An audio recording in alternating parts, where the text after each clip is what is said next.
అదే భవిష్యత్తులో మరి ఒక ఎంటర్టైన్మెంట్ ఇలాగే ఇందాక మీకు సలహా ఇచ్చాను. అలాగే కొంచెం రీమిక్స్ సాంగ్స్ కూడా మంచి సాంగ్స్ ఉంటాయి సార్.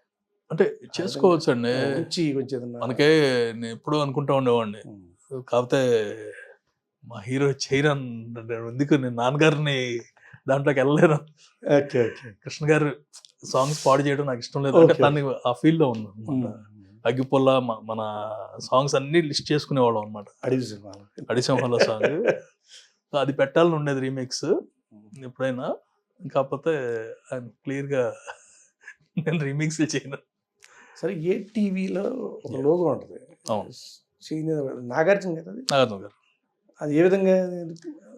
అది శివ రిలీజ్ అయిందండి. అంటే ఇది సినిమాతో సంబంధం లేదు అసలు సినిమాకి ఆ లోగోకి సంబంధం లేదు. మేము కాలేజ్లో ఉండగా స్టూడెంట్ కార్డు నోట్ స్టార్ట్ చేసాం కేఎల్సీలో చదువుకునేటప్పుడు అనమాట. అదే టైంకి హిందీ శివ రిలీజ్ అయింది. లోగో ఏది పెడదాం అంటే స్టూడెంట్ పక్కా స్టూడెంట్ లాగా ఉండాలంటే ఏది పెడదాం అనేసరికి క్యాసెట్ రిలీజ్ అయింది. సో అది తీసుకుని చైన్ ప్లేస్లో బుక్ పెట్టాం అనమాట. బుక్ పెట్టాం, ఇట్స్ బిగ్ సక్సెస్ అది చదువుకునేటప్పుడు. తర్వాత కంప్యూటర్స్ ఇది స్టార్ట్ చేసినప్పుడు బిజినెస్, ఈ లోగో మనకు కలిసి వచ్చింది కదా, నాగార్జున లోగో పెడదాం అంటే ఎవరికాళ్ళ సినిమాది మరీ ఇదిగా ఉంటుంది ఎడ్యుకేషన్, సరే కరెక్టే కదా ఏదో లోగో పెట్టారండి. ఒక 6 నెలలు ఏం వర్కౌట్ అవ్వలేదు. తర్వాత ఎస్ఐపి సాఫ్ట్వేర్ తీసుకొని ఆ ట్రైనింగ్ స్టార్ట్ చేస్తున్నాం అనమాట. ఇలా కాదు, అగ్రెసివ్గా ఉండాలి, పోస్టర్ టక్మని మనం కనిపించిన పోస్టర్ చూడాలి అంటే సంథింగ్ స్పెషల్గా ఉండాలని ఏదైతే అయిందో లోగో వేసామండి. ఫినామినల్. ఫస్ట్ 1 వీక్లోనే మారిపోయింది, కంపెనీ పేరు మారిపోయింది. అదే మా కంపెనీ అడ్వాన్స్ సాఫ్ట్. అప్పటి నుంచి ఎలాగే ఉందన్న మెయిన్ కంపెనీ అదే. సో అప్పటి నుంచి ఏది చేసినా సరే ఇదే లోగో కంటిన్యూ అయిపోయింది. ఈవెన్ కాలేజ్ ఉషారామా కాలేజ్ కూడా ఇదే లోగో. అవును, ఉషారామా కాలేజ్ రెగ్యులర్గా చూస్తూ ఉంటాను.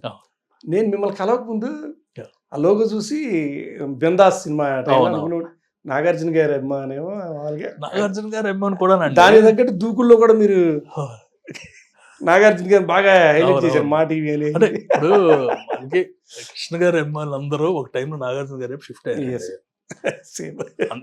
అంటే నాకు ఇప్పటికీ బాగా గుర్తన్నమాట.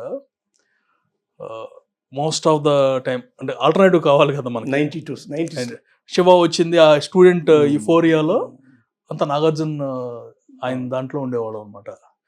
వారసుడి సినిమాకి వచ్చేసరికి తట్టుకోలేకపోయేవాళ్ళం థియేటర్లో. ఆ సీన్ నాకు ఇంకా గుర్తుంటుంది. ఎందుకంటే థియేటర్లోకి వెళ్ళిన తర్వాత ఏదైనా చిన్న చిన్న డైలాగులు ఏదో ఉంటే విలవల్లో ఆడిపోయారు. చూస్తే ఆ థియేటర్లో సగం మంది కృష్ణ గారి ఫ్యాన్సే. అవును, నాగార్జున ఫ్యాన్స్ కృష్ణ గారి ఫ్యాన్స్ కలిపి ఉండేవారు అనమాట.